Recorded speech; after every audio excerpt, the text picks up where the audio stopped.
Getting into those tight, awkward corners where a standard sander just won't fit is usually a recipe for frustration.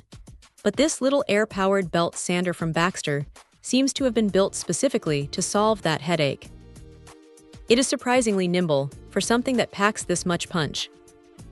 When you first pick it up, the weight feels balanced, and the handle has this non-slip texture that actually stays secure even if your hands get a bit greasy from shop work. It is not just about the grip, though. The real magic is how the sanding belt rotates a full 360 degrees. That kind of flexibility is a massive win when you are working on complex metal fabrication or trying to clean up a weld in a spot that feels impossible to reach. You are not fighting the tool to get the right angle, which makes a huge difference during long sessions.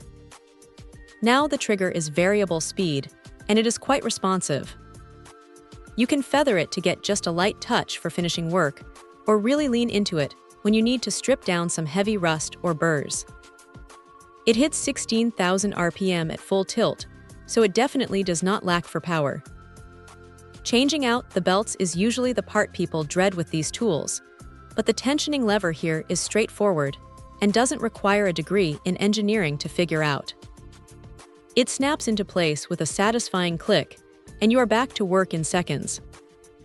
One detail that is easy to overlook but really appreciated is the rear exhaust. It pushes all that dust and debris away from the work area, so you aren't constantly blowing grit out of your own face while trying to see what you are doing. It is a small touch, but it keeps the workspace much cleaner. If there is a downside, it is that this thing is thirsty for air. You are going to want a decent compressor setup to keep it running at peak performance, and it can get a little loud, which is pretty standard for air tools, but still worth keeping in mind if you're working in a quiet garage. It comes with an 80 grit belt, which is a solid middle ground for most tasks, though you will probably want to stock up on a variety of grits depending on what you are tackling. Honestly, for the price point, it feels like a workhorse that is meant to be used hard rather than bobbied. It is not the fanciest piece of equipment on the shelf, but it does exactly what it promises without any unnecessary fluff. If you are tired of struggling with hand files or bulky sanders in tight spaces, this is a pretty solid way to make your life a whole lot easier. Check out the video description for updated price. And thank you for watching this video.